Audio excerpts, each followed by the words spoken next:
नमः संस्कृताय सर्वेभ्यो नमो नमः। यूपी टेट की इस कक्षा में आप सभी संस्कृतानुरागियों का हार्दिक स्वागत और अभिनंदन है। जैसे कि पहले आप पढ़े थे अकारांत इकारांत राम शब्द रूप है ना, आज हम लोग जो है आकारांत शब्द रूप पढ़ेंगे। आकारांत कहने का अर्थ है जैसे हो गया बालिका, रमा, सीता, गीता, ये जितने हैं ये सारे आकारांत शब्द हैं। ठीक है, तो जैसे यहां देखिए रमा शब्द रूप पूरा 7 विभक्तियों में मैं लिख चुका हूं। आप तक मेरी आवाज पहुंचती होगी और ये देखिए स्पष्ट आपको दिखाई देता होगा। कहीं यदि अच्छा नहीं लगे तो आप कमेंट्स करेंगे। ठीक है, तो शुभ संध्या। आइए कक्षा प्रारंभ करते हैं हम लोग। तो देखिए रमा जो शब्द रूप है ये आकारांत है। कैसा है? आकारांत स्त्रीलिंग। इससे पहले हम लोग अकारांत पढ़े थे, बालक शब्द रूप है ना, राम शब्द रूप जैसे रामः रामौ रामा, रामम रामौ रामान। किंतु आपको यहाँ ध्यान देना है आकारांत में क्या, यहाँ रमा रमे रमा इस प्रकार चलता है। किंतु जब आप राम शब्द रूप याद करेंगे, जब आप राम शब्द रूप को बोलेंगे तो वहां रामः रामौ रामा इस प्रकार बोलते थे। बालकः बालकौ बालकाः। किंतु जब आप आकारांत स्त्रीवाची शब्द रूप बोलेंगे तो वहां परिवर्तन हो जाएगा।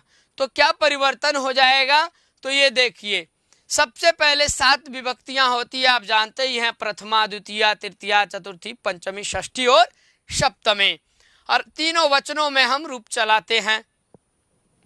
अब देखिए रमा जो शब्द रूप है, ये देखिए रमा रमे रमा।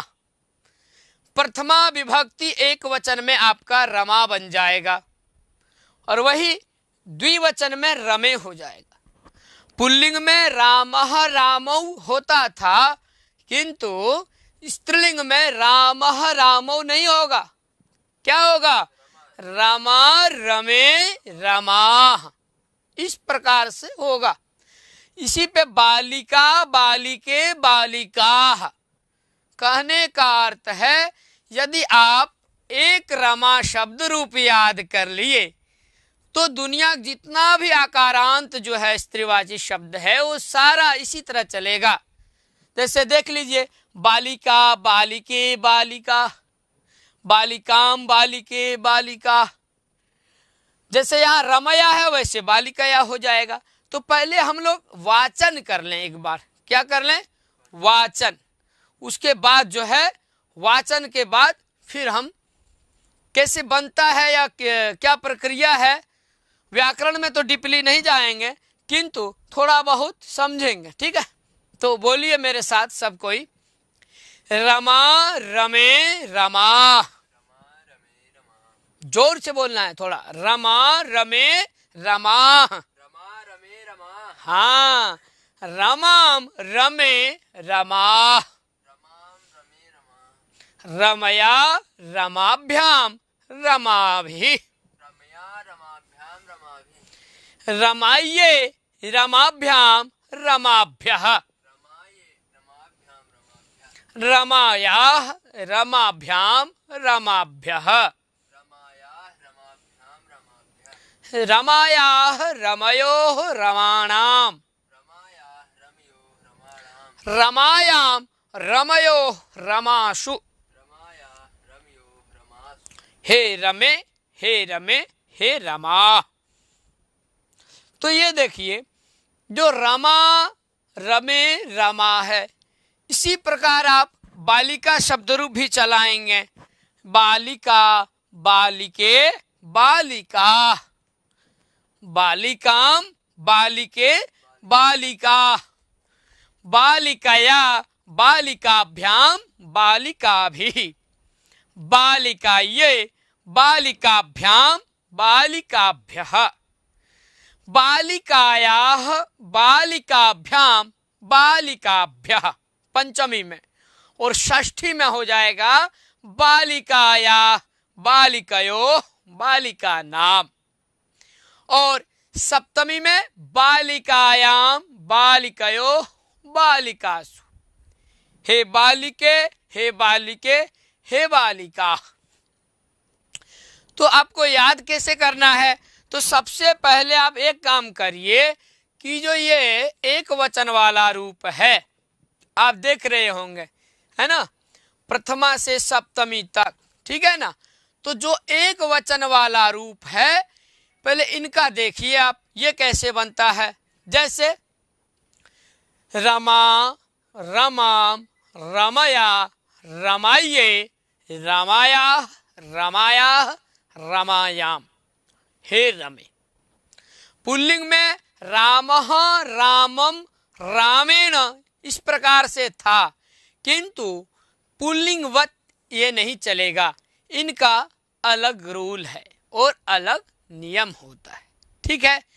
तो आप लोग ये ध्यान दीजिए कि यहाँ देखिए जैसे रमा शब्द है, अब रमा में आम तो रमाम, फिर रमाया रमाये, रमा लिख करके देखिए, ध्यान से देखेंगे तो आप बहुत ही जल्दी समझ जाएंगे।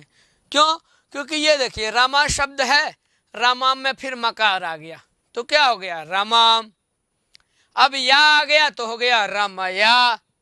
उसी तरह देखिए यहाँ रमा लिख के आप आगे लिख दीजिए यही, तो वहां बन जाएगा रमाये। फिर रमा लिख करके याह कर दीजिए, पंचमी में और षष्ठी में दोनों जगह आप याह याह कर दीजिए रमा के बाद, तो बन जाएगा रमाया रमाया। और सप्तमी में आप याम कर दीजिए, रमा लिख के याम, तो बन जाएगा रमायाम।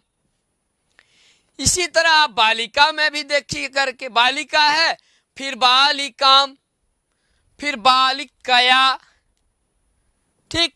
और चतुर्थी में बालिका लिख करके यही कर दीजिए तो हो जाएगा बालिका यही। और पंचमी में बालिका लिख करके याह कर दीजिए। पंचमी और षष्ठी ये जो दो विभक्ति है ये दोनों जगह याह या, तो बालिका याह बालिका याह। और सप्तमी में आप याम कर दीजिए तो बालिका याम।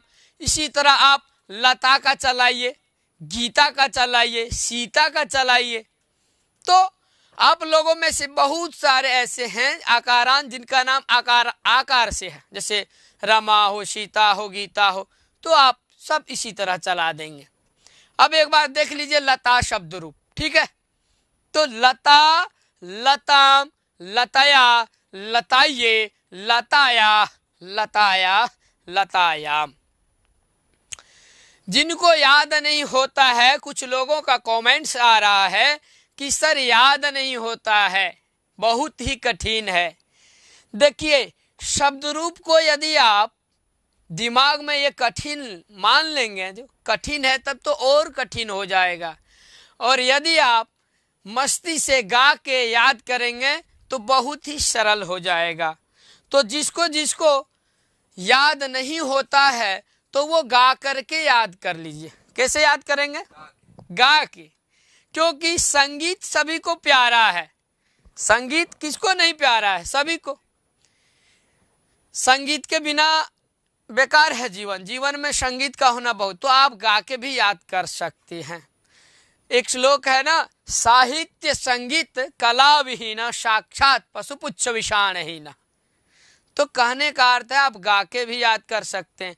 तो ट्रिक लगा के मान लीजिए यदि देखा जाए एक वचन से यहाँ सप्तमी तक चलेंगे, प्रथमा से लेके सप्तमी तक एक वचन वाला, तो आप गाना से गाइए, गा के गाइए।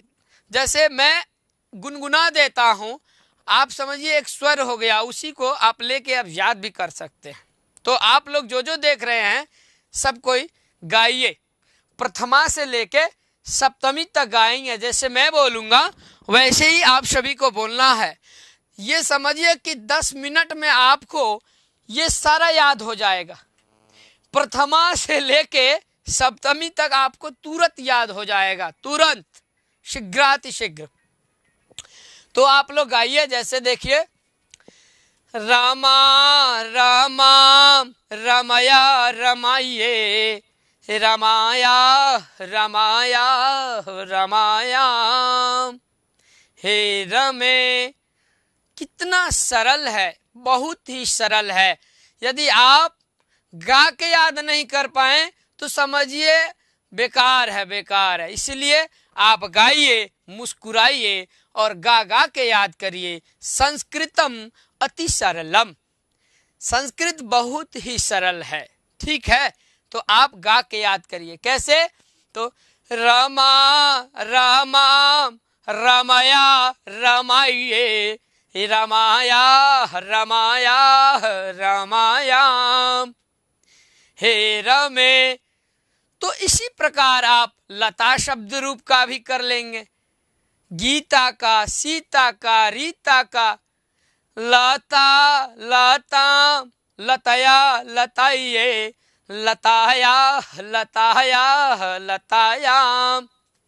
सीता का देखिए चला के, तो सीता का भी इसी तरह चल जाएगा। सीता सीताम सीतया सीताइए, सीताया सीताया सीताया, हे सीते। इस प्रकार से सीता, गीता, रीता आदि सभी, सीता गीता जितना है सबका रूप चलेगा। दिवाकर जी थोड़ा आवाज कम कर दीजिए ताकि स्पीकर का आवाज मुझे सुनाई ना दे। हाँ, तो आप देखिए इसी प्रकार द्विवचन वाला देखिए।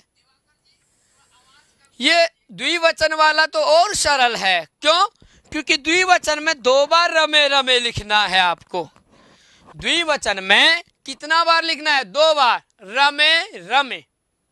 और उसके बाद 3 बार एक ही जैसा लिखना है, रमाभ्याम रमाभ्याम रमाभ्याम, लताभ्याम लताभ्याम लताभ्याम, गीताभ्याम गीताभ्याम गीताभ्याम। 2 और 3 5 हो गया, 5 विभक्ति। बचा षष्ठी और सप्तमी। तो षष्ठी सप्तमी में योह योह करिए, रम लिख दीजिए। जैसे रमा के आकार को आप हटा दीजिए। जब रमा के आप आकार को हटा देंगे क्या बचेगा? देखिए ये रमा है और इसके जब आकार को आप हटा देंगे तो बच जाएगा रम। ठीक, रम हो गया। और रम हो जाने के बाद योह कर दीजिए। क्या कर देंगे? योह। तो रमयो हुआ।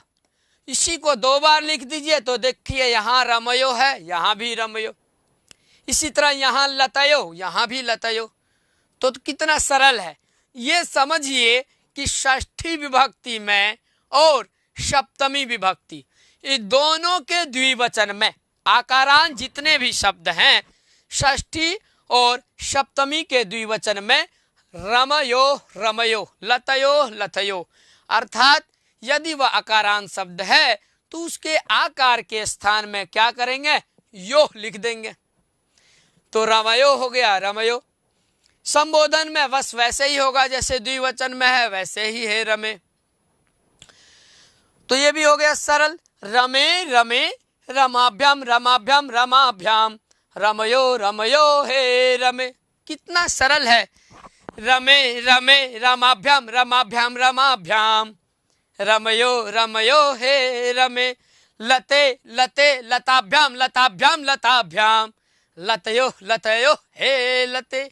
इस प्रकार आप और आकारांत शब्द जैसे लता, सीता, गीता, रीता, नीता, विनीता, कविता, सरस चलाइए। कविते कविते, कविताभ्याम कविताभ्याम कविताभ्याम, कवितयो कवितयो हे कविते। सारा चलाएंगे। सीता का देख लीजिए। सीते सीते द्विवचन में, द्विवचन में क्या हो जाएगा? सीते सीते।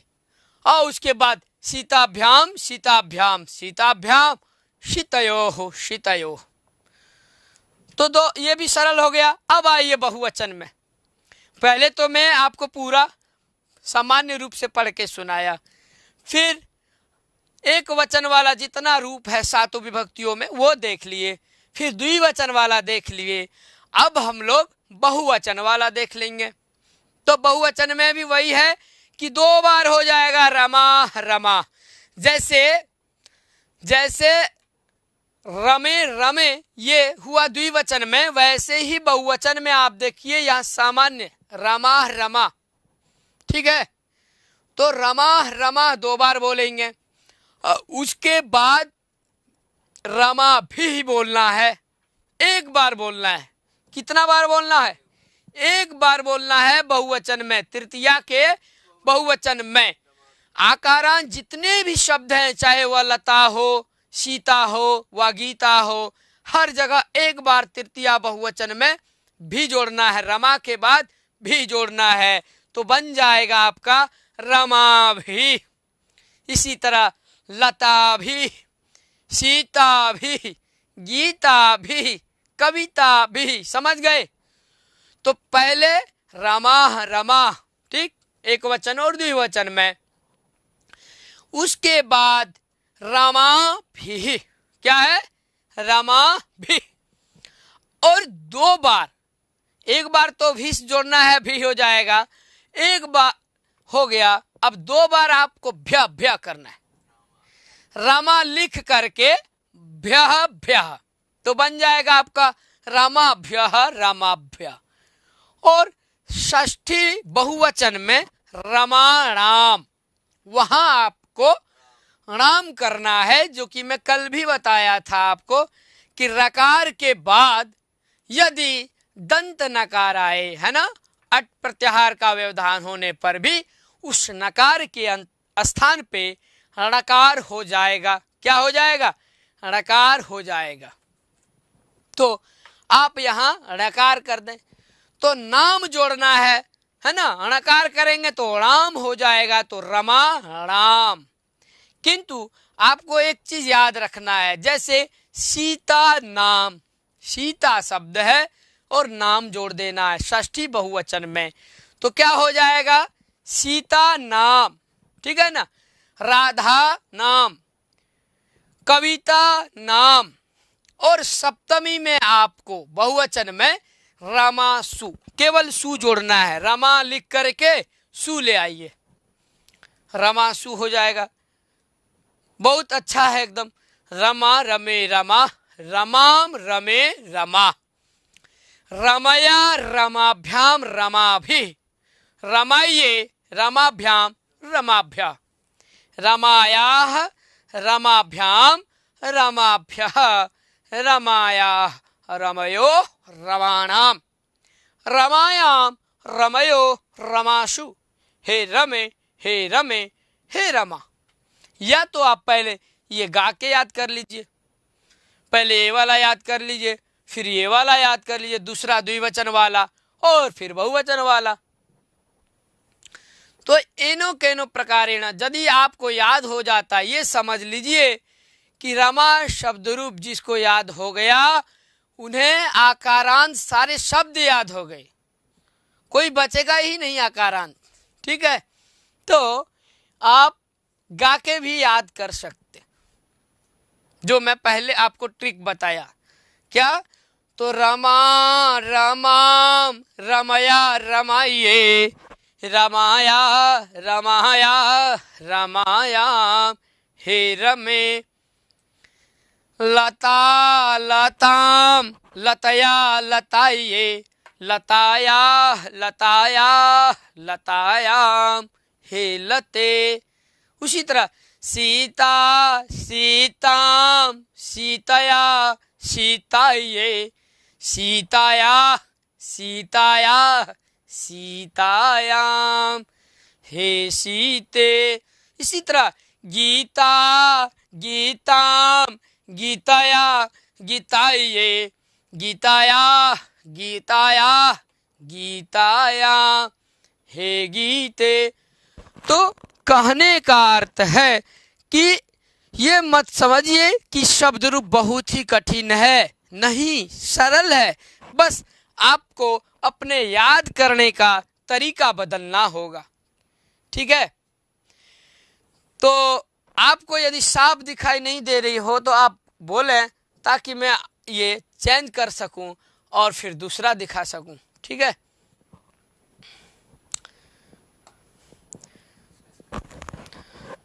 जी, कुछ लोगों का कमेंट्स आ रहा है, तो जैसे हाँ जी, तो इसी प्रकार ये रूप चलेगा।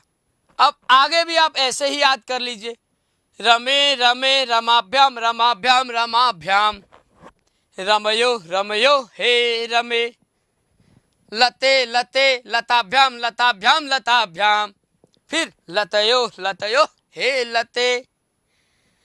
हमें आप लोगों का जो है ये मस्तिष्क में याद हो जाए, ये याद कराना बहुत जरूरी है। तो मैं चाहता हूं कि आप सब याद कर लें शब्द रूप को, ताकि आप जानते ही हैं कि यूपी टेट हो व सुपर टेट हो, यदि आप संस्कृत लेके पढ़ रहे हैं, संस्कृत विषय रखे हैं, तो उस समय शब्द रूप तो आएगा ही आएगा। शब्द रूप का आना बहुत ही निश्चित है। कोई वाक्य लिखिए, वहां शब्द रूप आएगा। कुछ भी लिखा रहेगा, गद्य हो व पद्य हो, हर जगह शब्द रूप रहेंगे। इसीलिए आप इन्हें याद कर लें, ठीक है। कुछ लोग बीच बीच में कमेंट्स करते हैं कि नहीं दिख रहा है, तो आप यदि दिख रहा है तो हाँ बोलिए, ये नहीं ताकि मुझे फिर बार बार परिवर्तन करना पड़े, है ना। तो अब देखिए बहुवचन वाला उसी तरह, जैसे द्विवचन हो गया, रमे रमे रमाभ्याम रमाभ्याम रमाभ्याम, रमयो रमयो हे रमे। अब आइए बहुवचन में, रमा रमा रमा भी, क्या बोलेंगे, रमा रमा रमा भी, रमाभ्य रमाभ्य रामाणाम।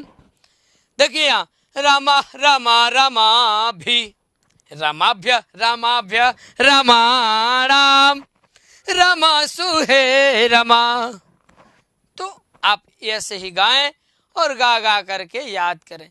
तो ये तो आपका हो गया आकारांत, ठीक है। आकारांत को पढ़ने के बाद हम लोग इकारांत पढ़ेंगे, स्त्रीलिंग शब्द। आकारांत के बाद इकारांत। अकारांत भी हम लोग देख लिए, राम शब्द रूप। आकारांत भी पढ़ लिए।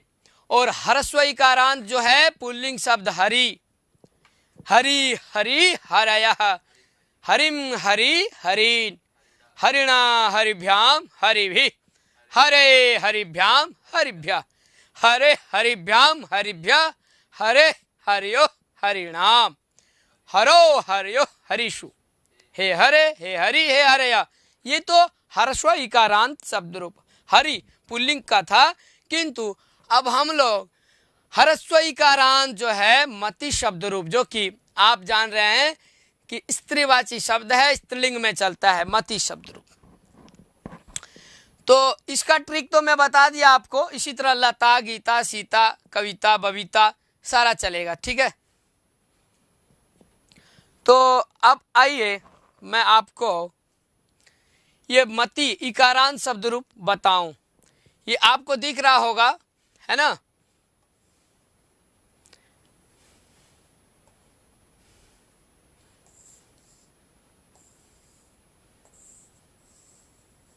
ये देखिए इकारांत है स्त्रीलिंग। ये मैं पीडीएफ डाल दिया ताकि आप लोगों को दिख जाए क्लियर। और आप कमेंट्स करेंगे, मैं यहीं से देख रहा हूं, आपका कमेंट्स पढ़ रहा हूं कि आपको सही दिख रहा है क्या नहीं। सारा शब्द यदि आपको स्पष्ट दिखे तो आप कमेंट्स में लिखें जी सर हाँ दिख रहा है, ताकि मैं फिर यहां से पढ़ाना प्रारंभ करूं। तो मति शब्द है, मति ह्रस्व इकारांत शब्द है। मति शब्द कैसा है, तो ह्रस्व इकारांत है। मति मति मतया ऐसा रूप चलता है, ठीक है। ये देखिए आपका इकारांत स्त्रीलिंग। हम लोग इकारांत पुल्लिंग शब्द पढ़े थे, और अब हम लोग जो है इकारांत स्त्रीलिंग शब्द पढ़ेंगे, ठीक।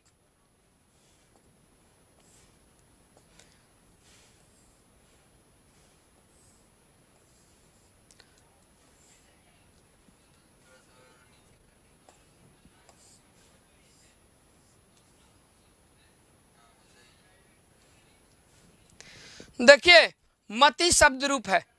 हैं क्या नहीं दिख रहा है? अच्छा अच्छा ठीक है, उसके लिए दूसरा उपाय लगाएंगे। अब दिख रहा है, अब दिख रहा होगा हमें लगता है। ठीक है, तो आइए अब मति शब्द रूप को देखेंगे। ठीक है, मति जो है वो हरस्व इकारांत शब्द रूप है। हरस्व इकारांत कैसा? तो आप बोलेंगे हरस्व इकारांत।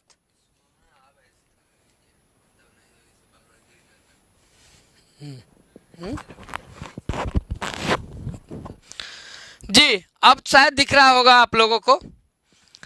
हाँ तो ये देखिए मति शब्द रूप है, हरस्व इकारांत रूप चलता है मति ही मति मतयः, मतिम मति मति, मत्या मतिभ्याम मतिभिः। साथ में आप लोग भी बोलें तो अच्छा लगेगा, ताकि आपको भी याद हो जाए। एक बार आप सुने और एक बार बोले। चतुर्थी में देखिए दो रूप बनेगा। चतुर्थी विभक्ति एक वचन में दो रूप बनता है, एक तो मत्ते बनता है और दूसरा मतये बनता है। ठीक है, तो मत्ये मतये ये दोनों रूप होगा, और बाकी आगे बस मतिभ्याम मतिभ्यः। पंचमी में मत्या होगा, मत्याः मत्यो मत्याः मतिभ्याम मतिभ्यः। और षष्ठी में मत्या, पंचमी और षष्ठी दोनों जगह समान, तो मत्याः मत्यो मतीनाम। और सप्तमी में हो जाएगा मत्याम मत्यो मतेषु। हे मते हे मति हे मतय। मति शब्द का अर्थ बुद्धि होता है। आप लोग पहले मति का अर्थ समझ लें। ठीक है, थोड़ा और जूम करिए जी, मैं कमेंट्स पढ़ रहा हूं आप लोगों का। हाँ तो मति में हरस्व इकार होगा। ठीक है, तो मति विसर्ग सहित रहेगा। ठीक है, तो एक बार आप लोग भी बोले मेरे साथ, मति मति मतयः, मतिम मति मति, मत्या मतिभ्याम मतिभिः, मत्यै मतिभ्याम मतिभ्यः, मत्याः मतिभ्याम मतिभ्यः, मत्याः मत्यो मतीनाम। यहाँ ध्यान देना, षष्ठी बहुवचन मतीनाम, अर्थात वहां पे दीर्घ इकार होगा। मतीनाम में ये दीर्घ इकार, नाम के परे रहने पे हर्ष इकार को दीर्घ हो जाता है। ठीक है, नामी सूत्र से होता है, तो ज्यादा डीपली नहीं जाएंगे। तो मती नाम हो गया, और सप्तमी में हो जाएगा आपका मत्याम मत्यो मतीषु। हे मते हे मति हे मतया। ठीक है, अब आपको ये भी याद करना है, हर्ष इकारांत स्त्रीवाची शब्द भी याद करना है। ठीक है, जैसे आप आकारांत रमा शब्द रूप देखे, उसी तरह आकार के बाद इकार आता है, तो इकारांत में आपका हो गया मति शब्द। इसी तरह मति के तरह गति गति और रुचि, रुचि का भी ऐसे ही चलेगा। रुचि ही रुचि रुचयः, रुचिम रुचि रुचि, रुच्या रुचिभ्याम रुचिभिः, रुच्यै रुचिभ्याम रुचिभ्यः, रुच्याः रुचिभ्याम रुचिभ्यः, रुच्याः रुच्योः रुचिणा, रुच्याम रुच्योः रुचिषु। हे रुचे हे रुचि हे रुचय। अब मूल बात यह है कि आपको याद करना है, जो कि बहुत जरूरी है। तो इसमें भी आपको ट्रिक लगाना पड़ेगा। ठीक है, तो ये जो मत्ये और मतये, ये जो दो रूप देख रहे हैं, यहाँ मत्ये है और यहाँ मतये है, ये जो दो रूप है ये आप याद कर लें, या आप दोनों का प्रयोग कर सकते हैं, या एक का भी विकल्प से बनता है। एक ये भी बनेगा ये भी बनेगा। कहने का अर्थ है यदि मत्ये लिखते हैं तो भी चलेगा, और यदि मतये लिखते हैं तो भी चलेगा। ठीक है, समझ रहे हैं। और मत्या मत्या समान, तो ये देखिए इसको आप कैसे याद करना, ये देखिए मति ही मतिम, मतलब मति ही तो रहेगा ही प्रथमा विभक्ति एक वचन में। द्वितीया एक वचन में क्या होगा कि मतिम कर देंगे, मति को लिख करके और आप मकार वहां ले आए, हल युक्त, हल लगा दीजिए बस, हलंत, तो मतिम हो जाएगा। और तीसरा मत्याम लिखना है, मति ना लिख करके आधा तकार देना है और या कर देना है, ठीक है, तो आपका बन जाएगा मत्या, ठीक है। तो हाँ, कमेंट्स आ रहा है कि सर पहले एक वचन वाला आप बता दीजिए। ठीक ठीक जी, पहले मैं आपको एक वचन वाला ही याद कराऊंगा और उसके बाद फिर आप द्विवचन वाला देखेंगे और फिर बहुवचन वाला, है ना।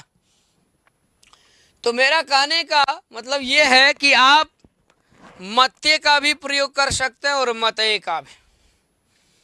तो पहले मत्य बोल के याद कर लें, फिर मतये। तो आप एक बार गा लें मेरे साथ, क्योंकि बिना गाए आप लोगों को याद नहीं होगा, मुझे जैसे लग रहा है, जैसे प्रतीत हो रहा है। तो इनमें से बहुत सारे लोग ऐसे भी होंगे जो पहली बार शब्द रूप याद करते होंगे, बहुत सारे ऐसे भी होते हैं कि जिनको याद नहीं होता है, 2-4 बार पढ़ता है और बाद में वो छोड़ देता, भाव क्या है अब नहीं हो पाएगा। तो मैं उन सभी साथियों से यह कहना चाहता हूं कि आप मेरे साथ एक बार इसको गा लें, इसको पढ़ लें, आज हार नहीं माने आप, यही कहना चाहूँगा। आप याद ही अभी तुरंत 5 मिनट में याद कर लेंगे इसको। तो आप लोग मेरे साथ गाएं, गुनगुनाएं, ठीक है। तो आइए बोलिए एक बार, मति मतिम मत्या, देखिए ध्यान से बोलना है, मति मतिम मत्या मत्ये मत्या मत्या मत्या। कितना सरल है, 1 मिनट लगा होगा मुझे बोलने में, 7 विभक्ति तक हम पहुंच गए एक वचन से लेके, और संबोधन तक कहेंगे तो अब यहाँ तक भी आ जाएंगे, ठीक है ना। यहाँ से लेके एक वचन से हम संबोधन तक भी पहुंच जाएंगे। तो कैसे गाना है, मति मति मत्या मत्ये मत्या मत्या मत्याम हे मते। फिर गाइए आप लोग, मति मति मत्या मत्ये मत्या मत्या मत्याम हे मते। उसी तरह रुचि का आप चलाइए, रुचि रुचिम रुच्या रुचे रुच्या रुच्या रुच्या हे रुचे। श्रुति शब्द ले लीजिए, श्रुति श्रुतिम श्रुत्या श्रुत्यै श्रुत्या श्रुत्या श्रुत्या हे श्रुति। और भूमि शब्द ले लीजिए, जिस पे आप खड़े हैं, जिस पे आप खड़े हैं भूमि को आप, पृथ्वी, ये जो भूमि शब्द है ये भी हर स्वीकारांत है, ठीक है।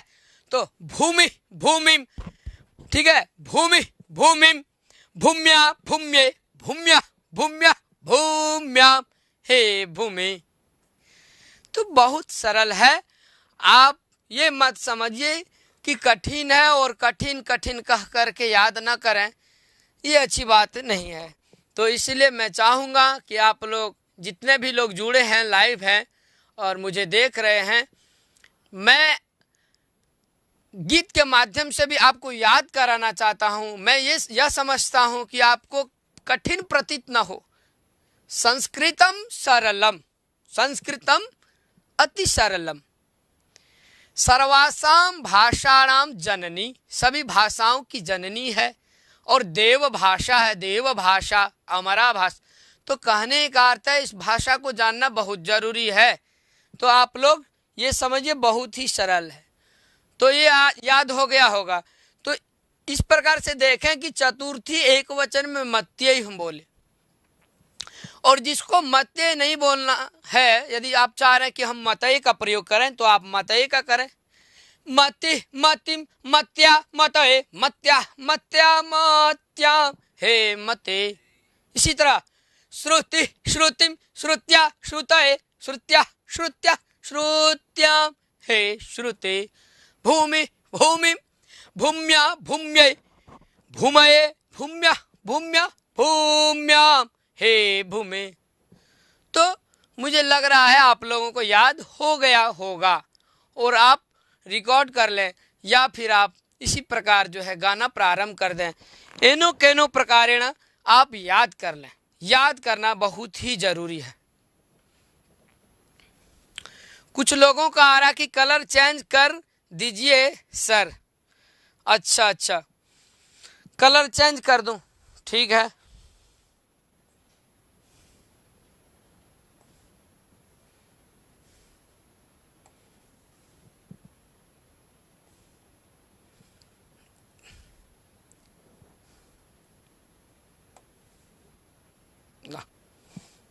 कलर चेंज करना चाहूं तो बस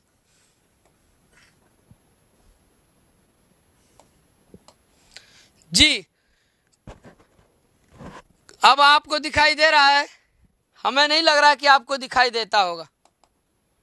तो बैक कर लें, फिर से उसी स्थान पे आएंगे ताकि आपको सही दिखाई दे, ठीक है।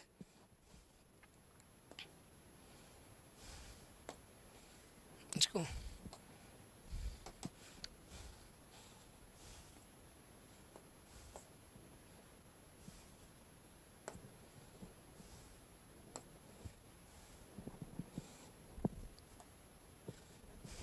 जी, तो अब आइए, अब हम जो है दीर्घ इकारांत को भी देखेंगे। तो दीर्घ इकारांत शब्द रूप जो है वो जननी है। हम ह्रस्व इकारांत हम लोग देखे है ना। तो ह्रस्व इकारांत में आपका क्या था कि मति था, है ना। तो मति का हम लोग एक वचन वाला रूप देख लिए। अब बचा द्विवचन वाला रूप। द्विवचन वाला में तो मति में दीर्घ इकार हो जाएगा, दो बार मति मति, और 3 बार आपको मतिभ्याम मतिभ्याम मतिभ्याम, ये 3 बार आपको जो है बोलना है। कितने बार? 3 बार। और जब आप 3 बार मतिभ्याम मतिभ्याम बोल लेंगे तो 2 बार मत्यो मत्यो, बाद में हे मति कर दीजिए। लेकिन यहाँ जो है दीर्घ इकार रहेगा। जैसे द्विवचन में है वैसे ही संबोधन द्विवचन में भी होगा। अब आइए बहुवचन में। द्विवचन वाला देख लिए, मति मति मतिभ्याम मतिभ्याम मतिभ्याम, मत्यो मत्यो हे मति, ठीक है, ये हो गया। अब बहुवचन में मतयः लिखना है। क्या लिखना है? मतयः, मतयः, ठीक। उसी तरह भूमयः, गतयः, रुचयः, वैसे ही होगा। तो मतया होने के बाद मति लिखना है। किंतु ध्यान देना है, बहुत बार परीक्षा में प्रश्न आता है कि मति शब्द के द्वितीय विभक्ति बहुवचन में क्या होगा। तो उस समय आप लोगों को जो है मति ही वहां बताना होगा, क्योंकि वहां दीर्घ इकार हो जाता है, ठीक है। और बहुवचन में आपका मति भी हो जाएगा, तृतीय बहुवचन में। जैसे रुचि भी, गति भी, भूमि भी, हर जगह समान मति लिख करके भी लिख दीजिए। और मतिभ्य मतिभ्य वही समान रहेगा, मति लिख के मतिभ्य मति, ये तो सरल ही है। मति नाम में आपको ये ध्यान देना है कि नाम शब्द पर में हो तो जो ह्रस्व इकार है वो दीर्घ हो जाएगा। तो यहाँ आप दीर्घ कर लेंगे तो मति नाम क्या बन जाएगा? मति नाम। और सप्तमी बहुवचन में मतिषु हो जाएगा।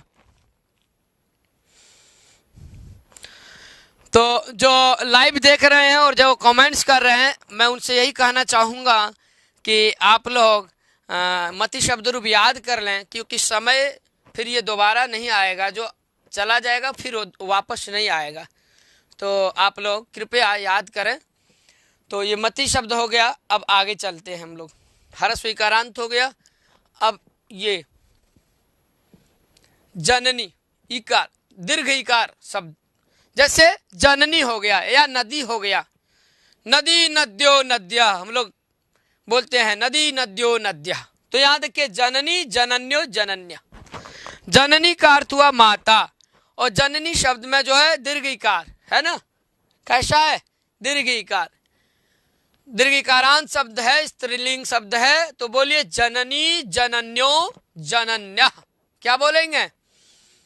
हाँ, जननी जनन्यो जनन्यः, जननीम जनन्यो जननी, जनन्या जननीभ्याम जननीभिः, जनन्ये जननीभ्याम जननीभ्यः। पंचमी में जनन्याः जननीभ्याम जननीभ्यः।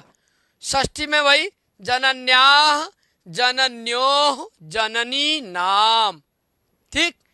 और सप्तमी में जनन्याम जनन्योः जननी सु। तो आपको सु यहाँ ध्यान देना है।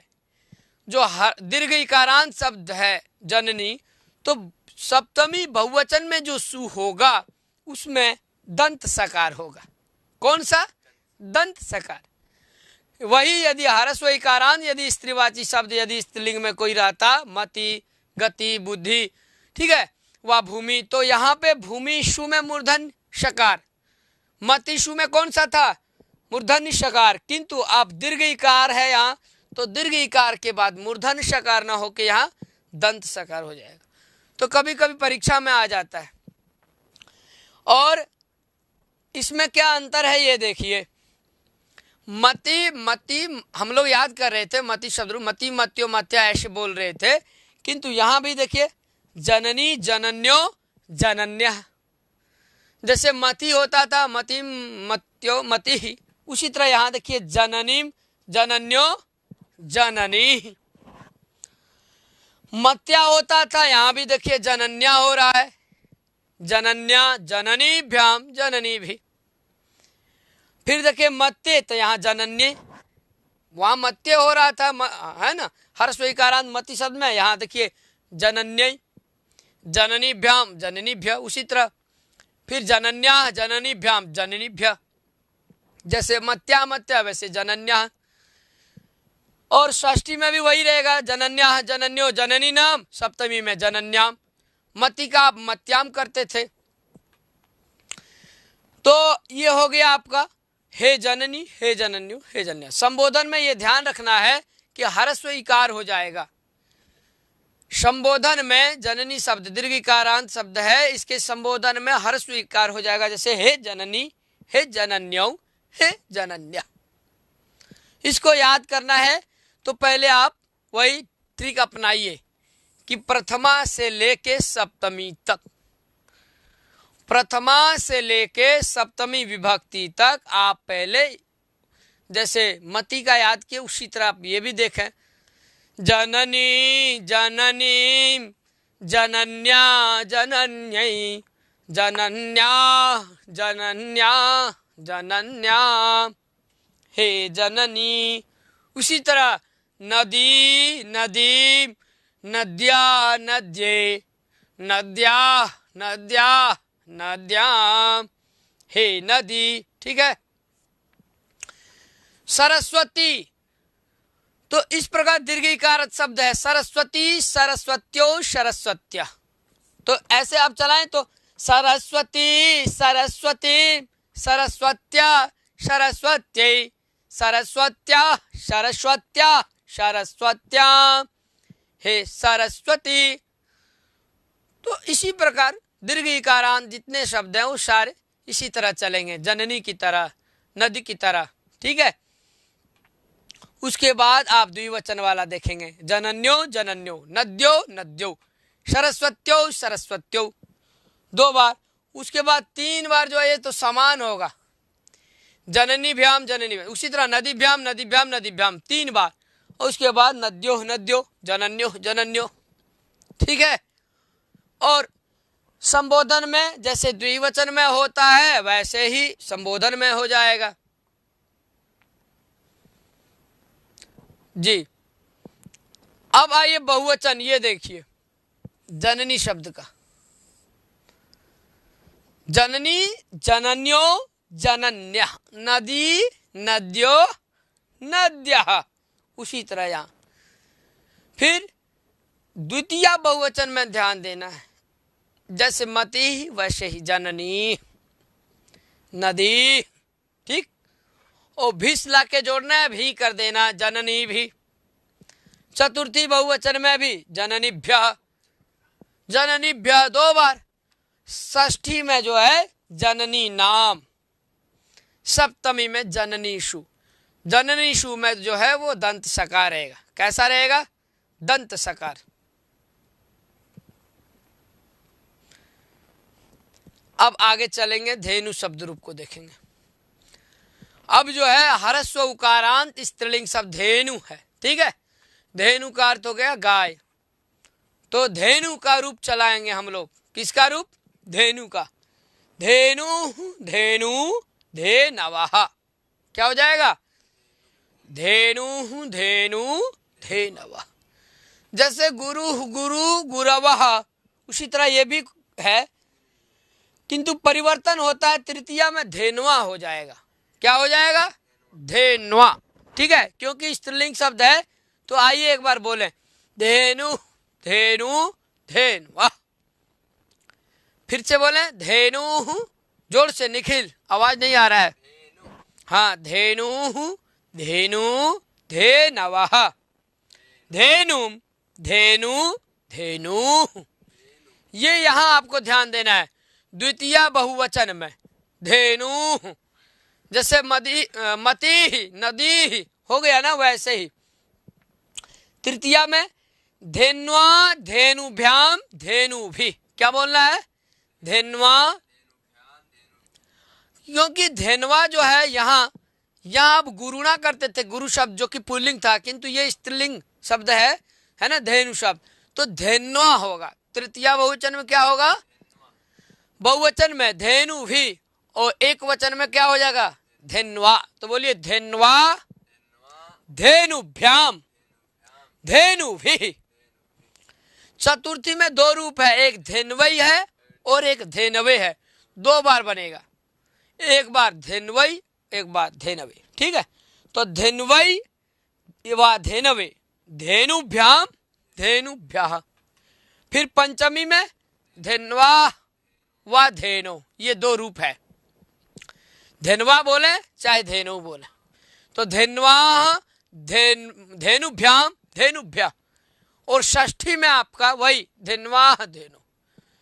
फिर धेन्वो धेनु नाम, क्या हो जाएगा? धेनु नाम। यहाँ नू में दीर्घ उकार होगा, ये भी ध्यान देना है। नाम के परे रहते हरस्व उकार को दीर्घ उकार हो जाएगा, ठीक है। सप्तमी में धेन्वाम व धेनौ, दो रूप बनता है सप्तमी में भी, वा धेन्वाम बोले वा फिर धेनु बोले, ठीक है। और धेनुषु, देखिए यहां ध्यान दीजिए, धेनुषु में यहां मूर्धन्य सकार होगा, नदी शु में दंत सकार होता है, सरस्वती शु में दंत सकार होगा, किंतु जब ह्रस्व इकारांत या उकारांत होगा तो यहां देखिए मूर्धन्य सकार हो गया, ये ध्यान देना है, ठीक। तो आप ये समझिए कि चतुर्थी में दो बार बनेगा, पंचमी षष्ठी में भी दो बार। या तो आप धेनवई याद कर लीजिए या दोनों याद कर लीजिए, धनवई धनवे, ठीक है। तो पहले आप एक काम करिए कि प्रथमा से लेके सप्तमी तक याद कर लीजिए। तो सब कोई मिलके उसी तरह गाइए, जैसे मती का आप गाएं वैसे ही धेनु का गाएंगे, ठीक है। तो कैसे हो जाएगा? धेनु धेनुम धेनवा धेनवई धेनवा धेनवा धेनवा, हे धेनु। कितना सरल है, देख रहे हैं आप लोग। सब कोई गाइए, जितने लोग देख रहे हैं सब कोई मिलके गाइए। क्या गाना है? धेनु धेनुम धेनवा धेनवई धेनवा धेनवा धेनवा, हे धेनु। सरल है, बस आपको ऐसा लग रहा है कि कठिन है, नहीं। धेनु धेनुम धेनवा धेनवे धेनवा धेनवा धेनवा, हे धेनु, संबोधन तक। तो जैसे धेनु वैसे वैसे वधु भी होगा। क्या हो जाएगा? वधु।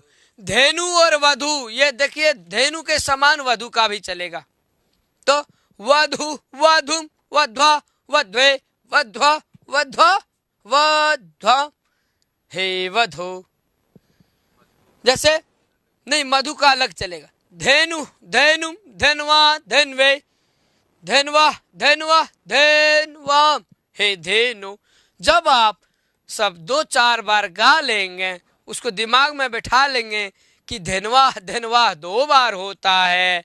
ठीक है, क्या बैठाएंगे कि पंचमी और षष्ठी में धनवा धनवा होता है, या धनवा धनवा बोले व आप धेनो धेनो बोले, समझ रहे हैं ना, या फिर आप धनवा धनवा बोले चाहे धेनो धेनो। देखिए धेनु धेनुम धनवा धेनवे, धेनो धेनो धेनो हे धेनो, या इनको याद करिए या इनको याद करिए।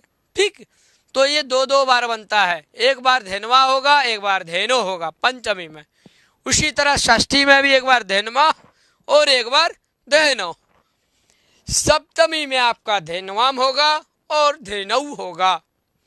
तो परिवर्तन कहाँ कहाँ देखे आप कि चतुर्थी से लेके सप्तमी तक जब आप ह्रस्व उकारांत स्त्रीलिंग धेनु शब्द को याद करना चाहेंगे, जब आप याद करेंगे तो आपको ये ध्यान देना है कि 4 जगह आपको ध्यान देना। कहाँ कहाँ, तो ये देखिए, सबसे पहले आपको चतुर्थी में 2 बार बनता है, या धेनवई व धेनवे, और फिर पंचमी में भी धेनवा धेनो, षष्ठी में धेनवा धेनो, सप्तमी में भी देखिए धेनवा धेनो। तो कहा के याद कर लेंगे, तो एक वाला पहले क्लियर कर लेंगे, धेनु धेनुम धेनवा धेनवे, धेनवा धेनवा धेनवा हे धेनो। लेकिन यहाँ धेनवई बोलना है, क्या बोलना है, चतुर्थी एक वचन में धेनवई बोलना है। देखिए धेनु धेनुम धेनवा धेनवई, धेनवा धेनवा धेनवाम हे धेनो। ठीक है, अब आइए द्विवचन में, ये तो आपका एक वचन वाला हो गया। अब द्विवचन वाला देखिए, धेनु धेनु धेनुभ्याम धेनुभ्याम धेनुभ्याम, धेनवो धेनवो हे धेनु। बहुत सरल है, 2 बार धेनु धेनु दीर्घ उकार रहेगा, फिर धेनुभ्याम धेनुभ्याम धेनुभ्याम, फिर धेनवो धेनवो हे धेनु। ठीक है, तो ये हो गया आपका द्विवचन वाला। अब आइए हम बहुवचन वाले देखते हैं। धेनवः, क्या है, धेनवः, फिर धेनु, ये बहुवचन आपको याद रखना है, द्वितीय बहुवचन। धेनु में दीर्घ उकार होगा और विसर्ग भी होगा, दीर्घ उकार होगा और क्या होगा, विसर्ग भी होगा। कभी कभी पूछ देता है कि धेनु शब्द का द्वितीय बहुवचन का रूप बताएं, क्या होगा, तो आप वहां कभी कभी गलत कर जाते हैं। नहीं, यहाँ धेनु होगा, दीर्घ उकार होगा और विसर्ग। ठीक, तो धेनवा हो गया पहला, फिर धेनु, फिर धेनु भी, धेनु लिख के भी कर दीजिए, फिर धेनुभ्या धेनुभ्या, और फिर धेनु नाम।